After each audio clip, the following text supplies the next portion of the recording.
എന്താ ശ്രേഷ്ഠമായ ദിവസം എന്ന് പറഞ്ഞാൽ എന്താ? ഇന്ന് ശ്രേഷ്ഠമായ ദിവസമാണെന്ന് പറഞ്ഞു. എന്താ? ദ്വാദശി ദിവസം. ആ, എന്താ ദ്വാദശിയുടെ പ്രത്യേകത?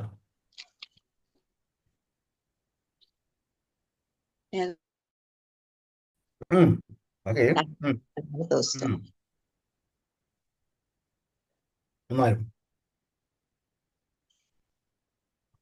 എന്നാലും ഏകാദശി വ്രതം മുറിക്കുന്ന ദിവസം, പാരണമൊക്കെ ഇടുന്ന ദിവസം. എങ്ങനെ മുറിക്കണം? മുറിച്ചോ എല്ലാവരും? സമയമായില്ല, അവിടുത്തെ സമയമായെന്ന് പറഞ്ഞു. ചെയ്തു. ഓക്കെ, ശരി. എല്ലാം പ്രിപ്പയർഡ് ആയിരുന്നു, റെഡിയാണ്. അതെ. ക്ഷീണമുണ്ടോ എല്ലാവർക്കും? ക്ഷീണമൊന്നുമില്ല. ഹരികൃഷ്ണ പ്രഭു, എത്ര മണി വരെ നാട്ടിലെ സമയം എത്ര മണി വരെയാണ്? 7:20. 7:20 സമയമുണ്ട്. ഇവിടെയാണ് സമയം കുറവ്. ഇവിടുത്തെ സമയം 7:02 മുറിക്കാൻ തിരുവനന്തപുരത്ത്. അവിടെ 2 അവിടെയാണ് 6:02 തൊട്ട് 7:20. എന്തോ?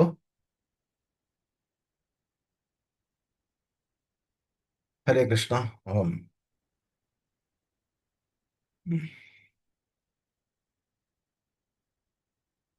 അപ്പം ദ്വാദശിയുടെ പ്രത്യേകത അതാ പറഞ്ഞുകൊണ്ടിരുന്നത്. ദ്വാദശിയുടെ പ്രത്യേകത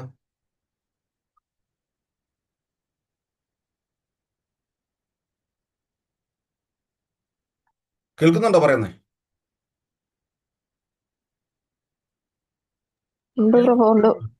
ദ്വാദശിയുടെ പ്രത്യേകത ഏകാദശി ബ്രേക്കിംഗ്.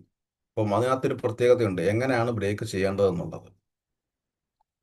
ഒന്ന്, നമ്മൾ ഈ സമയത്തിന് പാരണ വീട്ടണം.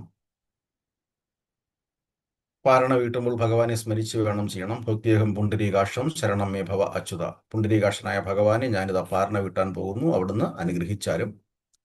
പക്ഷെ അതിനെല്ലാം ഉപരി വൈഷ്ണവരുമായിട്ട് ഒത്തുചേർന്നിട്ട് വേണം പാരണ വരെയും പരിഗണിക്കണം. ആ ദിവസം ദാനാധർമാദികൾ ചെയ്യണം. വസ്ത്രം ദാനം ചെയ്യാം. അതുപോലെ അന്നദാനം ചെയ്യാം.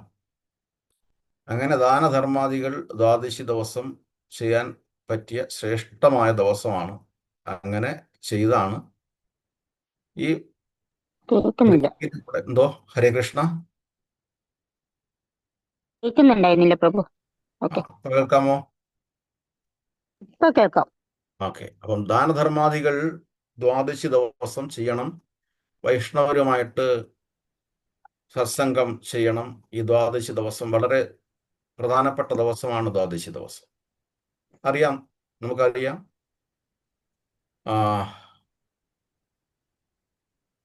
ദുർവാസ മഹർഷിയെ ആരാ ക്ഷണിക്കുന്നത്? അംബരീഷ മഹാരാജ് അല്ലേ? അംബരീഷ മഹാരാജാവല്ലേ? ഇതൊക്കെ ചരിത്രങ്ങളാണ്. അപ്പം വെറുതെ വിളിക്കുന്നതല്ല. ദ്വാദശി ദിവസം വൈഷ്ണവ ഭോജനം അത് അത്യാവശ്യമാണ്. ആത്മാശാസ്ത്രം പ്രമാണത്തെ. അപ്പൊ ഇന്ന് ഭാഗ്യവശാൽ നമുക്ക് ഞായറാഴ്ച ദിവസം ദാനം ചെയ്യാനും ഒരുമിച്ചിരുന്ന് പ്രസാദം കഴിക്കാനും ഒക്കെയുള്ള നല്ല ദിവസമായിട്ട് അതും ഈ പാണ്ഡവ നിർജ്ജല ഏകാദശിയിൽ തന്നെ കിട്ടി. ശരി, അടുത്തത് ഏകാദശി. സംശയം വേണ്ട, എല്ലാവരും എടുത്തിട്ടുണ്ടെന്നറിയാം. ഈ ദിവസം എന്തുകൊണ്ടാ പാണ്ഡവ നിർജ്ജല ഏകാദശി എന്ന് പേര് വന്നത്?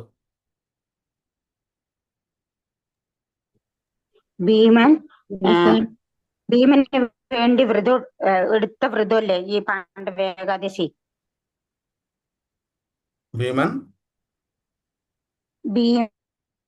ഭീമന് വർഷത്തിൽ 24 ഏകാദശി എടുക്കാൻ പറ്റാത്തോണ്ട് ഭഗവാൻ ഭീമന് കൊടുത്ത കൺസെഷനാണ് വർഷത്തിൽ 1 എടുത്താൽ മതി എന്നുള്ളത്.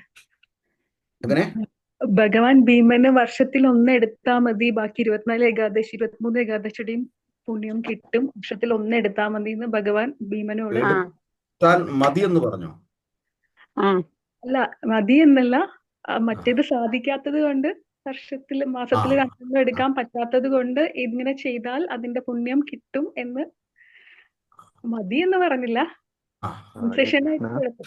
അല്ല, നോക്കാം. 24 ഏകാദശി എടുക്കാൻ പറ്റാത്തത് കൊണ്ട് ഈ ഒരു ഏകാദശി എടുത്താൽ മതി എന്നല്ലേ ഭഗവാൻ പറഞ്ഞത്?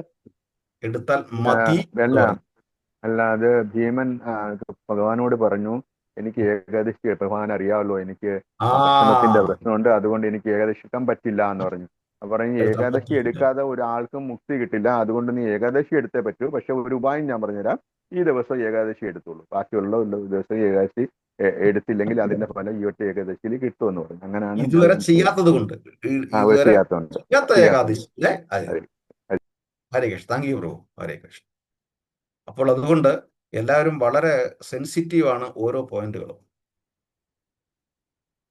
ഭീമനെ സംബന്ധിച്ചിടത്തോളം പ്രഭു പറഞ്ഞതുപോലെ ഭീമനെ സംബന്ധിച്ചിടത്തോളം അദ്ദേഹത്തിന് ജഡരാജ്ഞി ഇത്തിരി കൂടുതലാണ്. അതുകൊണ്ട് എടുക്കാൻ പറ്റിയില്ല. പക്ഷേ അദ്ദേഹം അതും ഭഗവാന്റെ അടുത്താ, ഇനി സാരമില്ല, ബാക്കിയുള്ളവരൊക്കെ എടുക്കുന്നല്ലോ എന്ന് നമ്മൾ ചിന്തിക്കുന്നത് പോലെ, നമ്മൾ ജസ്റ്റിഫൈ ചെയ്യുന്നത് പോലെ ഭീമൻ ജസ്റ്റിഫൈ ചെയ്തില്ല. ഭഗവാന്റെ അടുത്ത് തന്നെ ചെന്ന് ചോദിച്ചു. അതിനർത്ഥം ആത്മീയമായ ഇത്തരം കാര്യങ്ങളിൽ നമ്മൾ നമ്മുടെ ഇഷ്ടത്തിന് ന്യായീകരണം കണ്ടെത്തി അതിനെ ഡൈവേർട്ട് ചെയ്യുകയോ ഡൈല്യൂട്ട് ചെയ്യുകയോ ഇഗ്നർ ചെയ്യുകയോ ചെയ്യരുത് എന്നർത്ഥം. നമ്മൾ ഭഗവാനോട് നേരിട്ട് ചോദിച്ച് അറിയാൻ പറ്റാത്ത പക്ഷം നമ്മൾ ഭഗവാന്റെ പ്രതിനിധിയായ ഗുരുവിനെ സമീപിച്ച് ഈ കാര്യങ്ങളിലൊക്കെ ഒരു വ്യക്തത വരുത്തണം എന്നർത്ഥം. മനസ്സിലാവുന്നുണ്ടല്ലോ? ഉണ്ട് പ്രഭു. അപ്പോൾ ചിലർ പറയൂ, അങ്ങനെയൊന്നും ഇല്ലേ, അങ്ങനെ കഴിക്കാതെ എങ്ങനെ കഴിയും?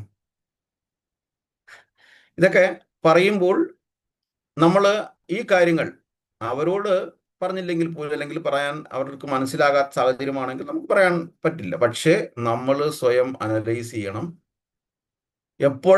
അപ്പോഴാണ് നമുക്ക് ആ കോൺഷ്യസ് വരുന്നത്. അപ്പോഴാണ് നമ്മൾ ഭക്തിയുത സേവനത്തോടെ ജീവിക്കാൻ സാധിക്കുന്നത്. ഇവിടെ ഭീമൻ ഭഗവാന്റെ അടുത്ത് ചോദിക്കുന്നു. തൻ്റെ വ്യഗ്രത അല്ലെങ്കിൽ തൻ്റെ ദയനീയ ഭാവം, തൻ്റെ സാഹചര്യം ഇതെല്ലാം പറയുന്നു.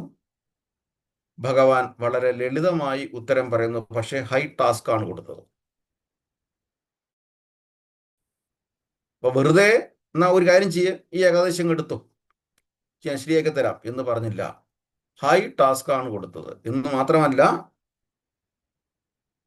കുടുംബത്തിലെ ആരെങ്കിലും ഒരാള്, ഇതിനകത്ത് നിന്നൊക്കെ നമുക്ക് മനസ്സിലാവുന്നത്, കുടുംബത്തിൽ ഒരാളുണ്ടല്ലോ, അർജുനൻ നോക്കുന്നുണ്ടല്ലോ, യുധിഷ്ഠിരൻ നോക്കുന്നുണ്ടല്ലോ, ദ്രൗപദി അമ്മ നോക്കുന്നുണ്ടല്ലോ, അതുകൊണ്ട് ഭീമ നീ നോക്കിയില്ലെങ്കിലും കുഴപ്പമില്ല, ഞാനത് ബാലൻസ് ചെയ്തോളാം എന്ന് ഭഗവാൻ പറഞ്ഞില്ല. ഭീമ ഏകാദശി എല്ലാം നോക്കേണ്ടതാണ്, ഉപവസിക്കേണ്ടതാണ്. അതുകൊണ്ട് ഒരു കാര്യം ചെയ്യൂ, വരുന്ന ഏകാദശിയിൽ രാവും പകലും നീ നിർജ്ജലമായിരുന്ന് ജലപാനം പോലും ഇല്ലാതെ ഉപവസിച്ചുകൊള്ളൂ. അങ്ങനെയാണെങ്കിൽ ബാക്കിയുള്ള ഏകാദശിയെല്ലാം ഞാൻ എടുത്തതായി കണക്കാക്കാം. ഒരു ഹയർ ടാസ്ക് കൊടുത്തു. ഭീമനെ സംബന്ധിച്ചിടത്തോളം വലിയൊരു ടാസ്ക് ആണ് കൊടുത്തത്. ആണോ അല്ലേ? അതെ പ്രഭു. നോർമൽ ഏകാദശിയേക്കാളും ടഫ് തന്നെയാണ് ഇത്. അപ്പോൾ ഭീമൻ അങ്ങനെ അത് ഉപവസിച്ചു. ഈ ഒരു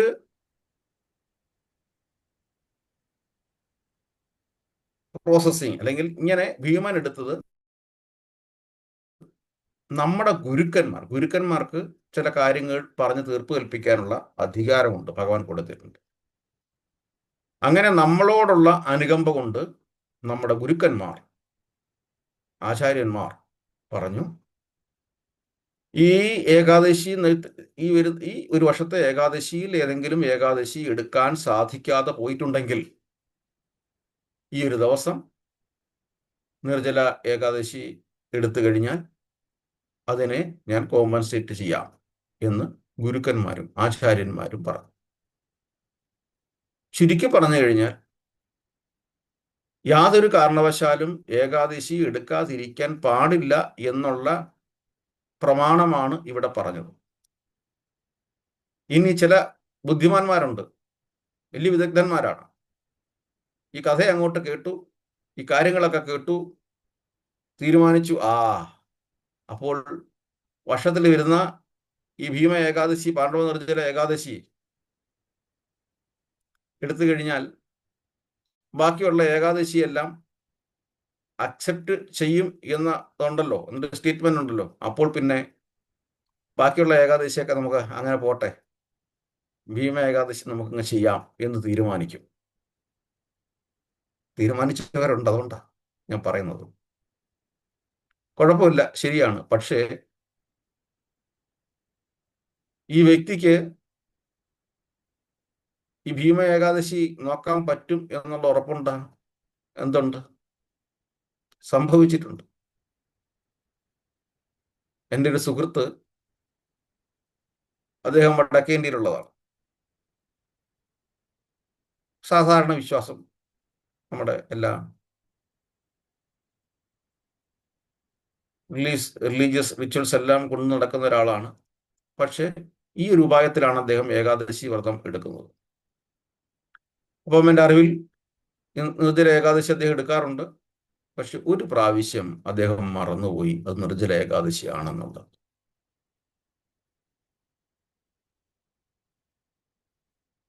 എൻ്റെ ഭാഗത്തു നിന്നും ഒരു വീഴ്ചയുണ്ടായി, ഞാൻ അദ്ദേഹത്തെ ഓർമ്മിപ്പിക്കാനും മറന്നുപോയി.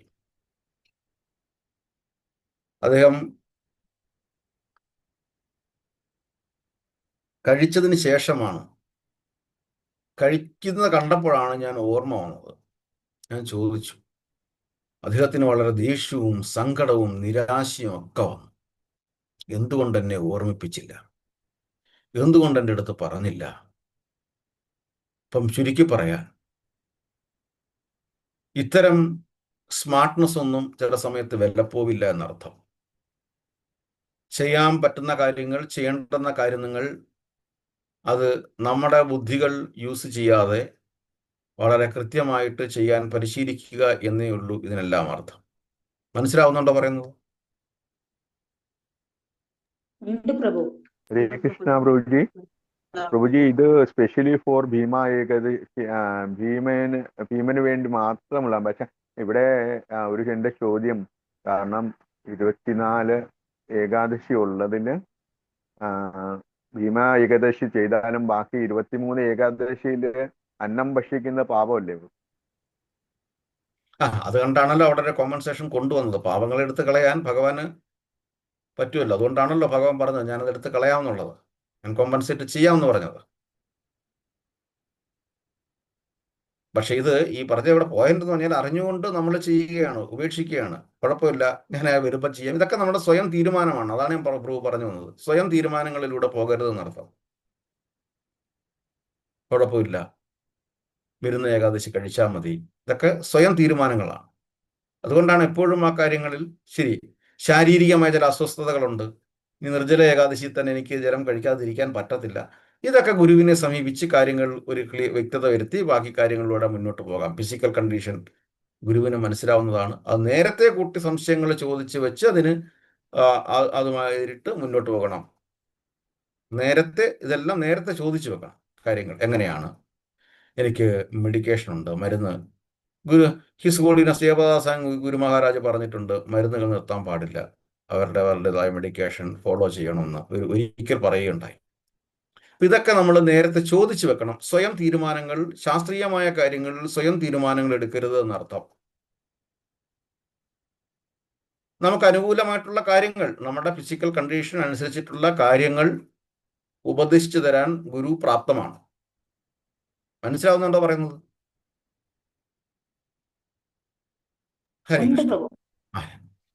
അപ്പോൾ ഇതിനെ, ഈ പാണ്ഡവ നിർജ്ജല ഏകാദശിയെ മഹാദ്വാദശി എന്നും പറയുന്നുണ്ട്. ഇതെല്ലാം ഏകാദശി മഹാത്മ്യത്തിലുള്ളതാണ്. ബ്രഹ്മ വൈവർത്ത പുരാണമാണ് പ്രതിപാദ്യ വിഷയം. ഭാഗ്യവശാൽ ഏകാദശി മഹാത്മ്യങ്ങളെക്കുറിച്ച് ഹരേകൃഷ്ണ പ്രസ്ഥാനം തിരുവനന്തപുരം ഡിവിഷൻ മലയാളം സർട്ടിഫിക്കേഷൻ തന്നിട്ടുണ്ട്. വാങ്ങിച്ചു എല്ലാവരും? എനിക്ക് കിട്ടിയിട്ടില്ല. വാങ്ങിച്ചു? വാങ്ങിച്ചിട്ടുണ്ട് ബ്രദർ. ആ, വാങ്ങണം, വായിക്കണം. അത് ഏകാദശിയുടെ 2 ദിവസം മുമ്പേ വായിക്കണം, അല്ലെങ്കിൽ നേരത്തെ വായിച്ചെല്ലാം വായിച്ചു വെക്കണം. അപ്പോൾ അത് വായിച്ചു കഴിഞ്ഞാൽ നമുക്കൊന്നുകൂടി ഒരു കോൺഷ്യസ്നെസ് വരും. നമ്മൾ ചെയ്യാൻ പോകുന്ന കാര്യങ്ങൾ വെറുതെ ഉള്ളതല്ല, വളരെ സീരിയസ് ആയിട്ടുള്ള കാര്യങ്ങളാണ് എന്ന് വരും. ഇനി ഈ ഏകാദശി ഇതെല്ലാം ശാസ്ത്രമാണ് പറയുന്നത്, മറ്റൊന്നും വിചാരിക്കരുത്. ഏകാദശി ഇന്ന് ഈ ഏകാദശി നോക്കിയില്ല, നോക്കാൻ പറ്റിയില്ല, എന്തെങ്കിലും കാര്യങ്ങളാണ് പറയുന്നു, മഹാത്മ്യത്തിൽ പറയുന്നു. അതുകൊണ്ടാണ് നേരത്തെ പറഞ്ഞത്, ശാസ്ത്രമാണ് ഞാൻ പറയുന്നത്, വേറൊന്നും ധരിക്കരുത് എന്നുള്ളത്. ഈ ഏകാദശി നോക്കാത്തവരെ സംബന്ധിച്ചിടത്തോളം അവര് നായ മാംസം കഴിക്കുന്ന തരത്തിലേക്ക്, അല്ലെങ്കിൽ ആ ഒരു ഗ്രേഡിലേക്ക് താഴേക്ക് പതിക്കും. പിന്നെ അതിനനുസരിച്ചിട്ടായിരിക്കും അടുത്ത ജന്മങ്ങളെല്ലാം. അതുകൊണ്ട് നമ്മൾ ഉയർച്ചയിലേക്ക് പോകാനും നമ്മുടെ പാപങ്ങളെല്ലാം മാറ്റി ഭക്തിയുത സേവനത്തോടെ മുന്നോട്ട് പോയി ഭഗവാനിൽ എത്തിച്ചേരാനുമുള്ള പുറപ്പാടാണ് നമ്മളിവിടെ ചെയ്യുന്നത്. അതിനു വേണ്ടിയിട്ടാണ് ശില പ്രഭുപാദർ ഈ ലോകമെങ്ങും സഞ്ചരിച്ചത്. അതുകൊണ്ട് ഇതൊരു സെൻസിറ്റീവ് മാറ്ററായിട്ട് കണക്കാക്കി എല്ലാവരും ഏകാദശി ഉപവസിക്കണം, അതെല്ലാവർക്കും വഴിയാവണ്ണം പറഞ്ഞു കൊടുക്കണം എന്നർത്ഥം. അതിന് ഏകാദശിയുടെ തലേ ദിവസമൊക്കെ പറഞ്ഞു കൊടുത്താൽ അതിനൊരു സീരിയസ്നെസ് ഉണ്ടാവത്തില്ല, പെട്ടെന്ന് അവർക്ക് അക്സെപ്റ്റ് ചെയ്യാൻ പറ്റത്തില്ല. അത് സാധാരണമാണ്. അതുകൊണ്ട് ഇത്തരം കാര്യങ്ങൾ വളരെ മുന്നേ തന്നെ സൗഹൃദമായിട്ട് മറ്റുള്ളവർക്ക് പറഞ്ഞു കൊടുക്കണം. കാര്യം നമ്മളെ സംബന്ധിച്ചിടത്തോളം, ഒരു വൈഷ്ണവനെ സംബന്ധിച്ചിടത്തോളം പരദുഃഖ ദുഃഖിയാണ്. മറ്റുള്ളവൻ കഷ്ടപ്പെടാൻ ഇടയാകരുത്. അപ്പം അതിനു വേണ്ടിയിട്ടുള്ള ഉപായങ്ങൾ നമ്മൾ പറഞ്ഞു കൊടുക്കണം. അത് തരാതരം പോലെ, അന്തരീക്ഷം അനുസരിച്ചിട്ട്, കാലം അനുസരിച്ചിട്ട്, സംയോജിതമായിട്ട് അത് മറ്റുള്ളവർക്ക് പറഞ്ഞു കൊടുക്കണം. എന്തുകൊണ്ടാണ് ഇങ്ങനെയുള്ള പല കാര്യങ്ങൾ ഭഗവാൻ പറഞ്ഞു തന്നത്? ഭഗവാൻ നമ്മളുടെ മലീമസമായ മനസ്സിനെ, അല്ലെങ്കിൽ മലീമസമായ ജീവിതത്തിനെ ശുദ്ധീകരിച്ചെടുക്കാൻ ഭഗവാന് മാത്രമേ പറ്റുകയുള്ളൂ. അതിന് നമ്മൾ ഭക്തിയുത സേവനത്തോടെ മുന്നോട്ട് പോകണം എന്നും അർത്ഥം. വളരെ ക്ഷമയോടെ ഒരു ഇരുമ്പ് നമ്മൾ കാണുമ്പോൾ, സാധാരണ ഒരു ഇരുമ്പ് ഒരു പക്ഷെ തുരുമ്പം പിടിച്ചിരിക്കാം, പക്ഷെ അതിനെ അഗ്നിയിൽ വെച്ച് കഴിഞ്ഞാൽ എന്തായിരിക്കും? അത് പതുക്കെ പതുക്കെ പതുക്കെ അതും ചുവക്കാൻ തുടങ്ങും. എന്നിട്ട് അവസാനം അതെന്തായിട്ട് മാറും? അതും ആ ഇരുമ്പ് ദണ്ടും അവസാനം എന്തായിട്ട് മാറും?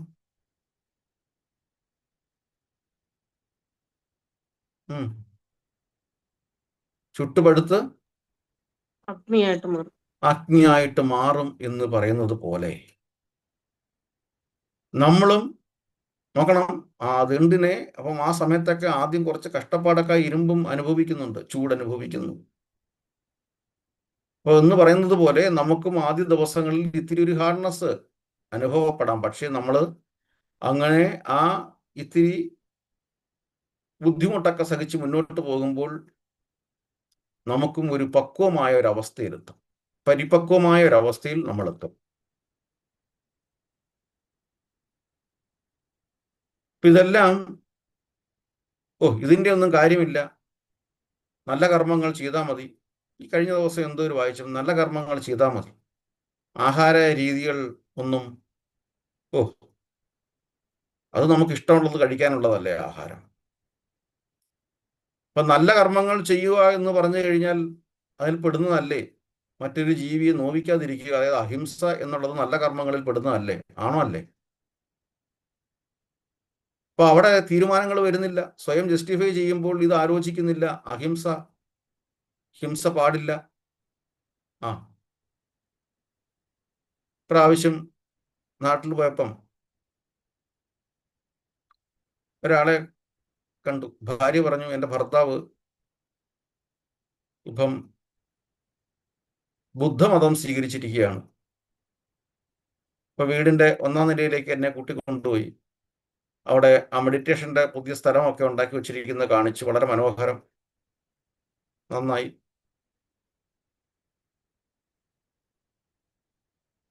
അപ്പോൾ ഞാൻ അവരോട് ചോദിച്ചു, ഭർത്താവിന്റെ ആഹാര ക്രമീകരണങ്ങളെ ഇപ്പം എല്ലാം മാറ്റിയിട്ടുണ്ടാവുമല്ലോ? ഇല്ല.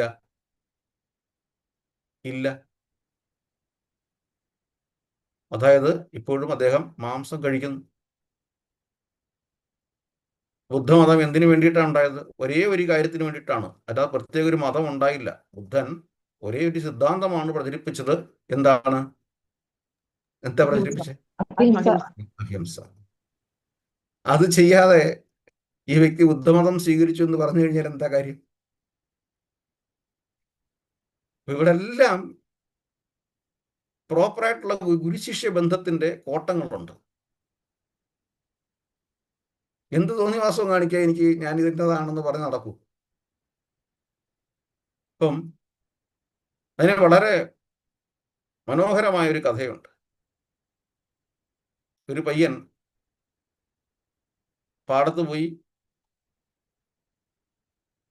പുല്ലൊക്കെ പറിച്ച് വല്ലത്തിൽ നിറച്ച് വരുമ്പോൾ ജസ്റ്റ് ഒരു വൈദ്യനെ കണ്ടുമുട്ടുന്നു. അതൊരു വൈദ്യൻ, കുഞ്ഞെ ഇതെന്താ വല്ലത്തിൽ പോശയാ, ഹാമിക്ക് കണ്ടറിയത്തില്ലേ, വൈദ്യന് കണ്ടറിയത്തില്ലെന്ന് ചോദിച്ചു. താഴെ ഒന്ന് വെച്ചാട്ട്, അത് താഴെ ഒന്ന് വെച്ചാട്ട്. അങ്ങേക്കെന്തിനാ ഈ പോച്ച, ഈ പുല്ലിടെന്തിനാ? വെച്ചാട്ട് വെച്ച് ഈ വലത്തിലെ പുല്ലെല്ലാം എടുത്ത്, വല്ലം എന്ന് പറഞ്ഞാൽ മനസ്സിലാവുമല്ലോ? മനസ്സിലാവും. ആ, കൊട്ട പോലത്തെ കൊട്ട, അത് തന്നെ. ഇതെല്ലാം ഈ വൈദ്യൻ എടുത്ത് താഴെ ഇട്ട്. അപ്പം ഈ കുട്ടി വിഷമിച്ചപ്പം വൈദ്യനാണ്, ഇത് പ്രായം കുറഞ്ഞതാണ്, അപ്പോൾ അതുകൊണ്ട് ദേഷ്യപ്പെടാൻ പറ്റത്തില്ല. വിഷമത്തോടെ പറഞ്ഞാൽ എന്ത് കഷ്ടപ്പെട്ടതിലെല്ലാം എടുത്ത് വെള്ളത്തിലാക്കി വെച്ചത്, അങ്ങ് എന്തായി ചെയ്യുന്നത്? എനിക്ക് പശുവിന് കൊടുക്കണം, താമസിക്കുന്നുണ്ട്, സന്ധ്യയാകുന്നുണ്ട്. അപ്പോൾ പറഞ്ഞു, കുഞ്ഞെ ഞാനിത് ഇതുപോലെ എടുത്തു തരാം. ഇതിൽ കുറച്ച് ഔഷധ സസ്യങ്ങൾ കാണും. നോക്കുമ്പോൾ ഒരുപാട് ഔഷധ ചെടികൾ ഈ പുല്ലിന്റെ കൂട്ടത്തിലുണ്ട്. അത് തരംതിരിച്ച് ഇദ്ദേഹം അത് എടുത്തു. നോക്കൂ, ഈ കുട്ടിയെ സംബന്ധിച്ചിടത്തോളം ഇതെല്ലാം പുല്ലാണ്, പോച്ചയാണ്. വൈദ്യനെ സംബന്ധിച്ചിടത്തോളം അതില് താൻ അന്വേഷിക്കുന്ന ഔഷധ സസ്യങ്ങളുമുണ്ട്. എന്തുകൊണ്ട് ഒരേ ഒബ്ജക്റ്റിൽ 2 വീക്ഷണങ്ങളുണ്ടായി?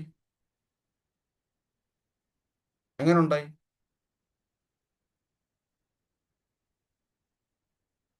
ഒരേ വസ്തുവിൽ തന്നെ എന്തോ രണ്ടുപേരുടെയും ബുദ്ധിയുടെ വ്യത്യാസം.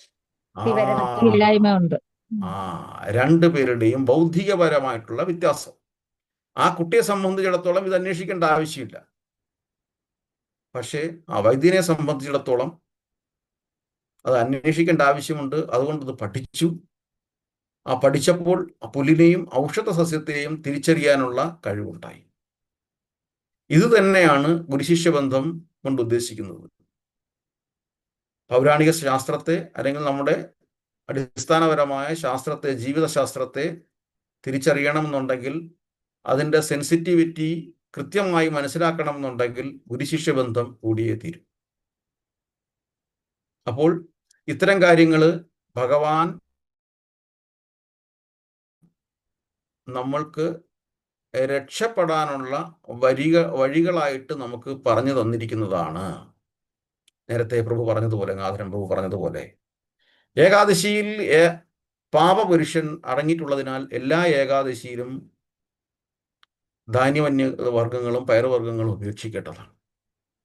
അതിന് യാതൊരുവിധ കോമ്പൻസേഷനും ഇല്ല. ആ നിർജ്ജലമായിട്ടിരിക്കുമ്പോൾ അത്രയും നാൾ കൂട്ടിവെച്ചിരിക്കുന്ന പാപങ്ങളെ എടുത്ത് കളയാൻ വേണ്ടിയിട്ട്, പരിശുദ്ധമാക്കാൻ വേണ്ടിയിട്ട്, ഇപ്പം നമ്മൾ സ്വയം ജസ്റ്റിഫിക്കേഷൻ പാടില്ല. കാര്യം ഭഗവാനെ ഏത് രീതിയിലും കാണാൻ പറ്റില്ല. ഭഗവാൻ പറഞ്ഞിരിക്കുന്ന ശാസ്ത്രങ്ങളിലൂടെ മുന്നോട്ട് പോയെങ്കിൽ മാത്രമേ ഭഗവാനെ അടുക്കാൻ പറ്റത്തുള്ളൂ. കാര്യം അർജുനന്റെ ഒരു റിയലൈസേഷൻ ഉണ്ട്. ഏതാ അർജുനന്റെ റിയലൈസേഷൻ? ഭഗവത്ഗീതയാണ്. കുളു ഭഗവത്ഗീത പറഞ്ഞാട്ടെ. അപ്പൊ ഭഗവത്ഗീതയിലോട്ട് നമ്മൾ കടക്കുകയാണ്. അർജുനന്റെ റിയലൈസേഷൻ ഏതാ?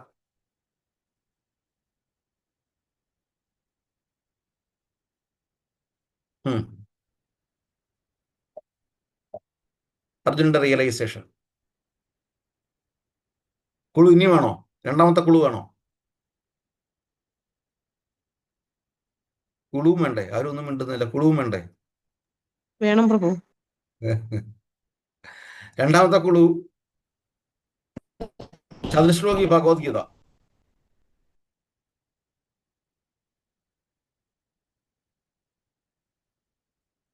അർജുനന്റെ റിയലൈസേഷൻ. ആ തേഷാം സദ്വൈതാനാം ഫലിതം. അർജുനന്റെ റിയലൈസേഷൻ. ഞാൻ ചതുശ്ലോകി ഭഗവത്ഗീത എന്ന് പറഞ്ഞു. ആ ചതുശ്ലോകി കഴിഞ്ഞിട്ടുള്ള ശ്ലോകം ഏതാ? അർജുന ഉവാച.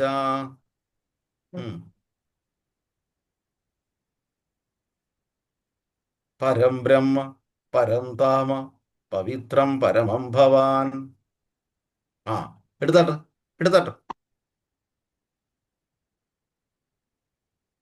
ഏതാ ശ്ലോകം വരുന്നത്? എത്ര നമ്പരാ? 10-ാം അധ്യായത്തിലെ 12-13 എന്തോ? 12-13 വായിച്ചാട്ടെ. 12-13 വായിച്ചാട്ടെ. പരബ്രഹ്മ പരംധാമ പവിത്രം പരമം ഭവാൻ പുരുഷം ശാശ്വതം ദിവ്യമാദിദേവമജം വിഭും ആഹുസ്ത്വാമുഷയ സർവേ ദേവർഷിർനാരദസ്തഥാ അസിതോ ദേവലോ വ്യാസ സ്വയം ചൈവ പ്രവീഷിമേ. വിവർത്തനം വായിച്ചാട്ടെ. അർജുനൻ പറഞ്ഞു, അങ്ങ് പരമദിവ്യോത്തമ പുരുഷനാണ്. പരമമായ ധാമവും പവിത്രമായതും നിരപേക്ഷതത്വവും ഭവാൻ തന്നെ.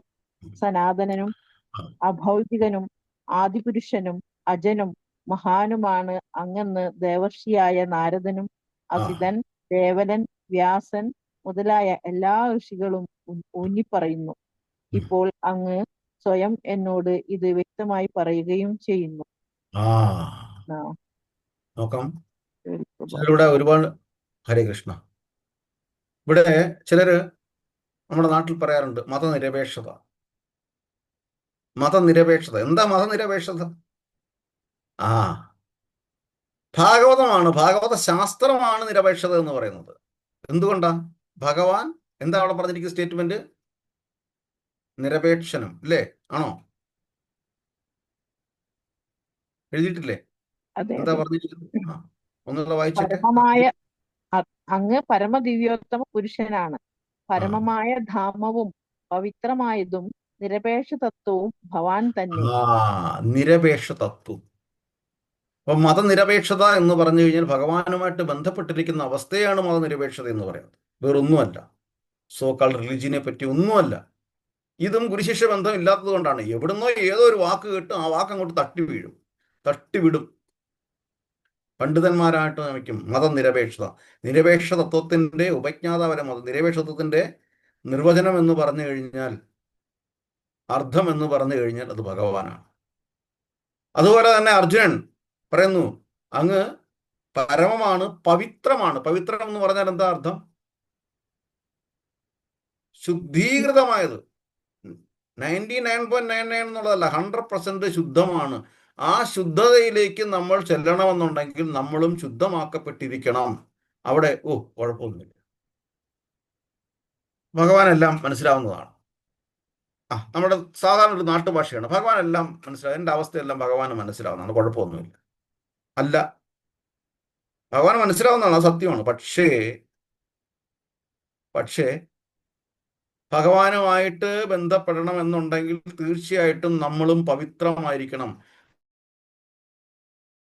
ഒരു ഒബ്ജക്റ്റിനെ തന്നെ നമ്മൾ സമീപിക്കുമ്പോൾ ആ ഒബ്ജക്റ്റിനെ ആണെങ്കിൽ പോലും അതുമായിട്ട് ചേർന്ന് നിൽക്കണമെന്നുണ്ടെങ്കിൽ ആ ചേരാൻ പോകുന്ന ഒബ്ജക്റ്റും എന്തായിരിക്കണം? എന്തായിരിക്കണം? പവിത്രമായിരിക്കണം. പവിത്രമായിരിക്കണം. അല്ലെങ്കിൽ ഇവിടെ ഓ തിരുവനന്തപുരത്ത് ഒരു കനാലിന്റെ പേരുണ്ടല്ലോ, എന്താ ഒരു ഇതുണ്ടല്ലോ, കര, മനസ്സിലാവുന്നുണ്ടോ? എങ്ങനെ ഒരു ഘട്ടം കഴിയുമ്പോഴത്തേന് ഈ പിന്നെ ഹോട്ടലിലെ ഓവുചാലിലെ കരികരി നിറഞ്ഞ വെള്ളം ഇങ്ങനെ അങ്ങോട്ട് കയറുന്ന കാണാം. ശ്രദ്ധിച്ചിട്ടുണ്ടോ? അത് ആദ്യത്തെ കുറച്ച് സമയത്ത് ഇങ്ങനെ ഒരു സൈഡിൽ കൂടെ അത് കറുത്ത മാത്രമായിട്ട് ഒലിച്ചു പോകുന്ന കാണാൻ പറ്റും. നോക്കിയിട്ടുണ്ടോ? അത് ശ്രദ്ധിച്ചിട്ടുണ്ടോ? ഇല്ല. ശ്രദ്ധിക്കണം. ഇതുപോലെ കാണാൻ പറ്റും. ആ അപ്പം നമ്മൾ ശുദ്ധീകരിച്ചെങ്കിൽ മാത്രമേ ശുദ്ധമായ ഒന്നിനോട് നമുക്ക് ചേരാൻ പറ്റത്തുള്ളൂ. അതുവരെ മാറി നിൽക്കാനേ പറ്റത്തുള്ളൂ. അപ്പം അങ്ങനെ ശുദ്ധീകരമായിട്ട് കയറി കഴിഞ്ഞാൽ മാത്രമേ നമ്മുടെ ജീവിതത്തിലെ കഷ്ടപ്പാടുകൾ മാറാൻ പറ്റത്തുള്ളൂ. ഭഗവത്ഗീത 2-ാമത്തെ അധ്യായം 1-ാമത്തെ ശ്ലോകത്തിലെ ആ ശ്ലോകം വായിച്ചിട്ട് ഏറ്റവും ലാസ്റ്റിലെ 3-4 വരികളുണ്ടെന്ന് വായിച്ചിട്ട് ഭാവാർത്ഥത്തിൽ ഒന്ന് വായിച്ചേട്ട. 2ഉം 18ഉം കണക്റ്റഡാ. 2നും 18നും പ്രത്യേകതയുണ്ട്.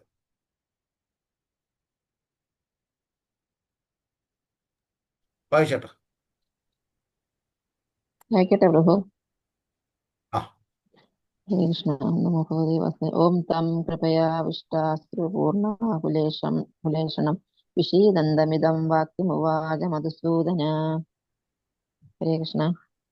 ഉം. സഞ്ജയൻ പറഞ്ഞു, അങ്ങനെ കരുണാദ്രനായി അശ്രുക്കൾ നിറഞ്ഞ കണ്ണുകളോട് നിൽക്കുന്നവനായ അർജുനനെ കണ്ടിട്ട് മധുസൂദനൻ പറഞ്ഞു. അതാണ് അതിന്റെ അപ്പൊ അതിന്റെ ഏറ്റവും ലാസ്റ്റിലെ ഭാവാർത്ഥത്തിലെ ഏറ്റവും അവസാനത്തുള്ള ഒരു 4-5 വരി ഒന്ന് വായിച്ചാട്ടെ. തള്ളിയാട്ടെ. ശീലപ്രഭാതത്തിൽ സമയമില്ലാത്തത് കൊണ്ടാണ്. അനാവശ്യമായി ദുഃഖിക്കുകയാണെങ്കിൽ അർജുനൻ ക്ഷത്രിയനാണ്. ക്ഷത്രിയന് അനുയോജ്യമല്ല ഈ സ്വഭാവം. ഇപ്രകാരമുള്ള പെരുമാറ്റം അർജുനനിൽ നിന്നും പ്രതീക്ഷിച്ചിരുന്നില്ല. അജ്ഞനായ മനുഷ്യന്റെ വിലാപത്തെ ശമിപ്പിക്കുവാൻ കൃഷ്ണന് പറഞ്ഞിട്ടെ. അജ്ഞാനിയായ മനുഷ്യന്റെ വിലാപത്തെ ശമിപ്പിക്കുവാൻ കൃഷ്ണന് കഴിവുണ്ട്. അത്രേ ഉള്ളൂ. അജ്ഞാനിയായ മനുഷ്യന്റെ വിലാപത്തെ, നമ്മുടെ കഷ്ടപ്പാടുകളെ, നമ്മുടെ ദുഃഖങ്ങളെ ശമിപ്പിക്കുവാനുള്ള കഴിവ് ഭഗവാൻ കൃഷ്ണനുണ്ട്. അപ്പം സാഖ്യയോഗം എന്ന ഭഗവത്ഗീതയുടെ 2-ാമത്തെ അധ്യായത്തെ പ്രഭുപാദര് ഗീതാ വിഷയ സംഗ്രഹം എന്ന് ഒരു അനുയോജ്യമായ പേര് കൊടുത്തു. ഭഗവത്ഗീതയിൽ പറഞ്ഞിരിക്കുന്നത് നമ്മുടെ വിഷമങ്ങളെ ശമിപ്പിക്കാൻ ഇത് തന്നെയാണ് ഭാഗവതം തുടങ്ങുന്നത്. അത് തന്നെയാണ് 18-ാമത്തെ അധ്യായത്തിൽ കൊണ്ട് നിർത്തിയിരിക്കുന്നത്. 18-ാമത്തെ അധ്യായത്തിൽ 1-ാമത്തെ ശ്ലോകം ഒന്ന് വായിച്ചാട്ടോ. 18-1. ഹരേ കൃഷ്ണ പ്രഭു. നമോ ഭഗവതേ വാസുദേവായ. സംന്യാസസ്യ മഹാബാഹോ തത്വമിച്ഛാമി വേദിതും ത്യാഗസ്യ ച ഋഷികേശ പൃഥക്കേശിനി ശൂദന.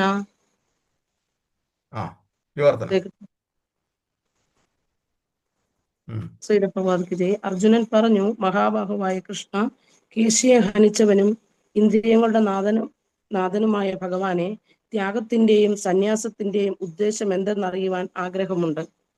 ഇതിൽ 2 കാര്യങ്ങളാണ് അർജുനൻ ഭഗവാനെ അഭിസംബോധന ചെയ്യുന്നത്. എങ്ങനെയാണ്? എന്തൊക്കെയാണ്?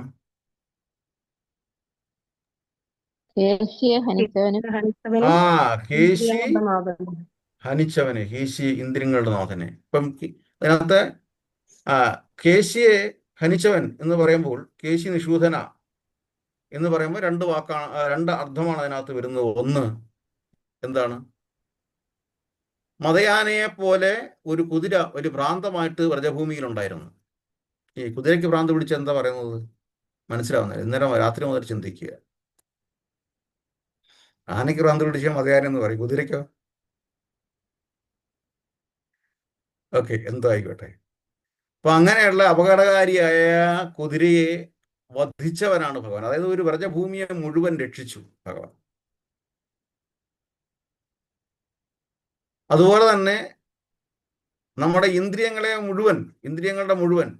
നിയന്ത്രിക്കാൻ ഭഗവാനെ ചിന്തിച്ചു കഴിഞ്ഞാൽ മാത്രമേ ഹരേ കൃഷ്ണ കൃഷ്ണ കൃഷ്ണ ഹരേ ഹരേ ഹരേ രാമ രാമ രാമ ഹരേ ഹരേ എന്ന മഹാമന്ത്രം കൊണ്ട് മാത്രമേ നമ്മുടെ ഇന്ദ്രിയങ്ങളെ നിയന്ത്രിക്കാൻ സാധിക്കുകയുള്ളൂ. ഒരുപാട് ഉദാഹരണങ്ങൾ നമ്മുടെ മുന്നിലുണ്ട്. അതിൽ ഒരു ഉദാഹരണം മാത്രമാണ് ഹരിദാസ് ഠാക്കൂർ.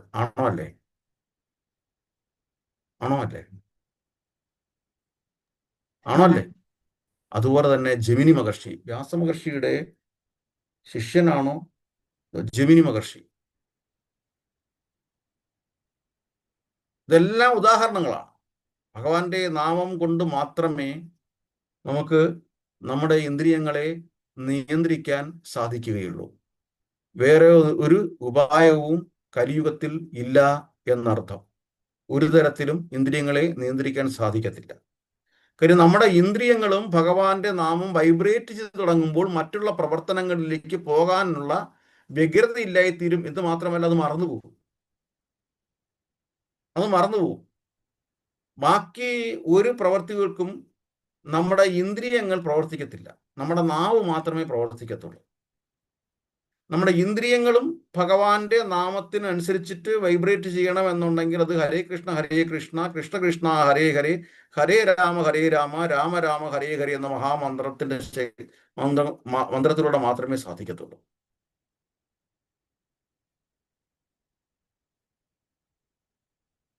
അപ്പോൾ അവിടെ ഭാവാർത്ഥം വായിക്കാനുള്ള സമയമുണ്ട്. നോക്കാം. ഏറ്റവും ഭാവാർത്ഥത്തിന്റെ ലാസ്റ്റ് പാരഗ്രാഫ് ഒന്ന് മാത്രം വായിച്ചാട്ടെ പെട്ടെന്ന്. എല്ലാം ചുരുക്കി, ഇതെല്ലാം പിന്നെ വായിക്കാൻ ഇത് കഴിഞ്ഞ ശേഷം വായിക്കണേ. ഹരേ കൃഷ്ണ. ആ, 2-ാം അധ്യായത്തിലെ പോലെ 18-ാം അധ്യായത്തിലും ഈ ഉപദേശങ്ങളുടെ സംക്ഷേപ രൂപം ഉൾക്കൊള്ളിച്ചിരിക്കുന്നു. ത്യാഗവും ത്രിഗുണാതീതമായ ആധ്യാത്മിക അവസ്ഥയിൽ എത്തിച്ചേരലുമാണ് ജീവിതത്തിന്റെ ഉദ്ദേശമെന്ന് ഭഗവത്ഗീത ചൂണ്ടിക്കാട്ടുന്നുണ്ട്. ഭഗവത്ഗീതയിലെ 2 വ്യത്യസ്ത വിഷയങ്ങളായ ത്യാഗം, സന്യാസം ഇവയെക്കുറിച്ച് അറിയാൻ അർജുനൻ ആഗ്രഹിക്കുന്നു. അദ്ദേഹം ഈ 2 വാക്കുകളുടെ അർത്ഥം ചോദിക്കുകയാണ്. ഈ ശ്ലോകത്തിൽ കൃഷ്ണനെ സംബോധന ചെയ്യാൻ ഉപയോഗിക്കുന്ന ഹൃഷികേശ, കേശ, നിഷൂദന എന്നീ 2 പേരുകൾ ശ്രദ്ധേയങ്ങളാണ്. ഹൃഷികേശൻ എന്നതിന് ഇന്ദ്രിയങ്ങളുടെ നാഥൻ എന്നാണ് അർത്ഥം. അധീതനാഥനായ കൃഷ്ണന് മനഃശാന്തി നേടാനുള്ള യത്നത്തിൽ മനുഷ്യനെ സർവദാ സഹായിക്കാൻ കഴിയും. തനിക്ക് സമനില കൈവരിക്കാൻ ഉതകുന്ന വിധത്തിൽ എല്ലാ വിഷയങ്ങളും സംക്ഷിപ്തമായി പറഞ്ഞു തരണമെന്ന് അർജുനൻ അപേക്ഷിക്കുന്നു. അദ്ദേഹത്തിന് ചില സംശയങ്ങളുണ്ട്. സംശയങ്ങളെ അസുരന്മാരോട് ഉപമിക്കാറുമുണ്ട്. അതുകൊണ്ട് അർജുനൻ കൃഷ്ണനെ കേശി, നിഷൂദൻ എന്ന് അഭിസംബോധന ചെയ്യുന്നു. ഭഗവാന്റെ കയ്യാൽ കൊല്ലപ്പെട്ട അതിഭീകരനായ ഒരു അസുരനായിരുന്നു കേശി. ഇപ്പോൾ തന്റെ സംശയത്തെയും കേശിയെ എന്ന പോലെ ഭഗവാൻ നാമാവിശേഷമാക്കുമെന്നാണ് അർജുനന്റെ പ്രതീക്ഷ. ഹരേ കൃഷ്ണ പ്രഭു. ഹരേ കൃഷ്ണ. സംശയം ഉള്ളിടത്തോളം കാലം നമുക്ക് ജീവിതത്തിൽ സ്വസ്ഥത ഉണ്ടാവത്തില്ല. അതുകൊണ്ടാണ് സംശയങ്ങളെ എങ്ങനെ പറയുന്നത്? ആസുരീകം എന്ന് പറയുന്നത്. അസുരന്മാർക്ക് ഏതെങ്കിലും നിമിഷത്തിൽ മനസ്വസ്ഥതയോടെ ഉറങ്ങാൻ സാധിച്ചിട്ടുണ്ടോ? ഉണ്ടോ? ഇല്ല പ്രഭു. എപ്പോഴും ഭയമായിരുന്നു. ഇല്ലേ? കൃഷ്ണനെ കുറിച്ച് ഓർത്തുള്ള ഭയമായിരുന്നു. ആണോ അല്ലേ? ആണെങ്കിലും രാവണനാണെങ്കിലും ഓരോ നിമിഷവും അവർക്ക് മനസ്വസ്ഥതയോടെ ഉറങ്ങാൻ സാധിച്ചിട്ടില്ല. ഇവിടെ നമുക്ക് അനാവശ്യമായ സംശയങ്ങൾ ഉണ്ടായിക്കഴിഞ്ഞാൽ നമുക്കും ജീവിതത്തിൽ ഒരു മനസമാധാനം ഉണ്ടാകത്തില്ല. സംശയങ്ങൾ സാധാരണ നമ്മുടെ, പ്രത്യേകിച്ച് മലയാളികളുടെ കൂടപ്പിറപ്പാണ്. ഹരേ കൃഷ്ണ. അപ്പോൾ ആ സംശയങ്ങളെല്ലാം മാറണമെന്നുണ്ടെങ്കിൽ ഭഗവാനെ സമീപിച്ചേ പറ്റത്തുള്ളൂ. അപ്പോൾ എങ്ങനെയാണ്? ഭഗവാന്റെ പ്രതിനിധിയെ, ഗുരുവിനെ സമീപിച്ചേ സാധിക്കത്തുള്ളൂ. ഹരേ കൃഷ്ണ. അപ്പം ഇന്ന് ഈ ദ്വാദശി ദിവസത്തിൽ ഇത്തരം എല്ലാ കാര്യങ്ങളും നമ്മൾ മനസ്സിലാക്കി മുന്നോട്ട് പോകണം. ഇത്തരം കാര്യങ്ങൾ പരസ്പരം ചർച്ച ചെയ്യാൻ സാധിച്ചത് തന്നെ വളരെ മഹാഭാഗ്യമാണ്. ഇനി അടുത്ത ഒരു വിശേഷപ്പെട്ട ദിവസം വരാൻ പോവുകയാണ്. എന്താ? എന്താ രഥയാത്ര എന്തോ രഥയാത്ര എന്നാ 27. 27. അതിന് മുമ്പായിട്ട്, അതായത് ഈ വരുന്ന ആഴ്ചയിൽ തന്നെ വലിയ പ്രധാനപ്പെട്ട ഒരു ദിവസമാണ്. മറ്റേ ബലിയിടുന്ന ദിവസം, എന്തോ ബലിയിടില്ലേ, വാവ്, ബലി രഥയാത്രയായിട്ട് ബന്ധപ്പെട്ട കുളു പറഞ്ഞു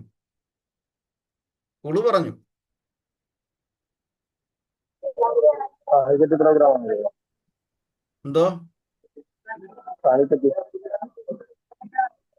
കേട്ടില്ല. പാനിഘട്ടി മഹോത്സവമാണോ പറഞ്ഞത്? അത് എത്രാം തീയതിയാണ്? ജഗന്നാഥ ഉത്സവമാണോ പ്രഭു? ജഗന്നാഥ ഉത്സവം വരാൻ പോകുന്നതാണ് പ്രഭു പറഞ്ഞു. ഇപ്പൊ നേരത്തെ പിന്നെ ആരാ പറഞ്ഞത് പാനിഘട്ടി മഹോത്സവമാണ്? എന്നാ അത് പാനിഘട്ടി മഹോത്സവം? ഗോവിന്ദരാജൻ പ്രഭു, ഹരേ കൃഷ്ണ.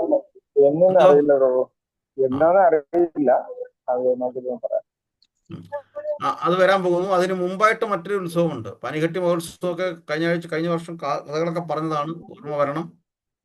ഭഗവാന്റെ നിവേദ്യം, മഹാപ്രഭുവിന് ഇഷ്ടപ്പെട്ട നിവേദ്യമൊക്കെ പറഞ്ഞു. പോട്ടെ, പറയാൻ വന്ന കാര്യം സ്നാനയാത്ര, ജഗന്നാഥ സ്നാനയാത്ര. ഇപ്പം പറയാൻ എനിക്കെല്ലാം അറിയാമെന്ന് പറയും അല്ലേ? എന്താ സ്നാനയാത്ര? സ്നാനയാത്ര എന്താ? ഭഗവാനെ പുഴയിൽ കൊണ്ട് കുളിപ്പിക്കണോ? എനിക്ക് അറിയില്ല, ചോദിച്ചെന്ന് മാത്രം. മഹാപ്രഭു അല്ല, ജഗന്നാഥൻ ബലദേവ സുഭദ്രാമ. ബാക്കി എല്ലാ ദിവസങ്ങളും നമ്മൾ ക്ഷേത്രത്തിനുള്ളിലേക്ക് കയറിയിട്ടാണ് ദർശനം എടുക്കുന്നത്. അത് ചില റെസ്ട്രിക്ഷൻസും ഒക്കെ ഉണ്ട്. പക്ഷേ അന്നത്തെ ദിവസം, ഈ ഒരു ദിവസം യാതൊരു റെസ്ട്രിക്ഷനും ഇല്ല. ഭഗവാൻ നമ്മളെ കാണാൻ വേണ്ടിയിട്ട് പുറത്തോട്ട് വന്നിരിക്കുകയാണ്. ആർക്കും അടുത്തിയല്ല, യാതൊരു റെസ്ട്രിക്ഷനും ഇല്ല. ഇപ്പോഴും പുരീക്ഷേത്രത്തിൽ പോകുന്നതിന് ചില നിബന്ധനകളുണ്ട്. പക്ഷേ ഈ ഒരു ദിവസം നമുക്കായി ഭഗവാൻ മാറ്റിവെച്ചിരിക്കുന്നു. ഭഗവാൻ സുഭദ്രാമയോടൊപ്പം ബലരാമനോടൊപ്പം പുറത്തു വന്ന് നമുക്ക് ദർശനം തരുന്നു. നല്ല രസമാണ് കാണാൻ. ആ ഒരു ദിവസം ദർശനം മാത്രമല്ല, നമുക്ക് അഭിഷേകവും ചെയ്യാനുള്ള സംവിധാനമുണ്ട്. അങ്ങനെ രാവിലെ മുതൽ ഭഗവാൻ സ്നാനം ചെയ്തുകൊണ്ടിരിക്കുകയാണ് വൈകുന്നേരം വരെ. വൈകുന്നേരം സ്നാനമെല്ലാം കഴിഞ്ഞ്, അഭിഷേകം എല്ലാം കഴിഞ്ഞ് തിരിച്ചൊരു വരവുണ്ട്. രാജകീയമായൊരു വരവാണ് ക്ഷേത്രത്തിനകത്തേക്ക്. നല്ല രസമാണ് കാണാൻ, രാജകീയമായ വരവ്. പോണം. രഥയാത്ര കാണാൻ മാത്രമല്ല പോകേണ്ടത്, ഈ രഥയാത്ര കാണാൻ പോയവരും പോകാത്തവരുമൊക്കെ ഈ സ്നാനയാത്ര കൂടി കാണാൻ പോകാനുള്ള ഒരു സംവിധാനം ഉണ്ടാക്കണം. പിറ്റേ ദിവസത്തെ കാര്യത്തിന് വേണ്ടിയിട്ടാണ് പോകുന്നത്. ആ ദിവസത്തിലെ പിറ്റേ ദിവസം ക്ഷേത്രം അടയ്ക്കും. 14 ദിവസത്തേക്ക് ഭഗവാൻ ഐസൊലേറ്റഡ് ആണ്. കോവിഡ് വന്നപ്പം മാറിക്കിടക്കത്തില്ല, അതുപോലെ യാതൊരു ദർശനവുമില്ല. ഭഗവാൻ പനിച്ചിരിക്കുകയാണ്. ഭഗവാന് പിന്നെ ഔഷധക്കഞ്ഞികളും കാര്യങ്ങളും ഒക്കെ ആയിട്ട് ഭഗവാനെ സേവ ചെയ്യുകയാണ്. പിന്നെ ഭഗവാൻ പുറത്തു വരുന്നത് രഥയാത്രയോടനുബന്ധിച്ചിട്ടാണ്. അപ്പോൾ 14 ദിവസം ഭഗവാൻ എന്താ ഇതിന് പറയുന്നത്? നമ്മൾ കോവിഡൊക്കെ വന്നപ്പം മാറി താമസിക്കുമായിരുന്നല്ലോ. ഓക്കെ, ഇതെല്ലാം മറന്നു.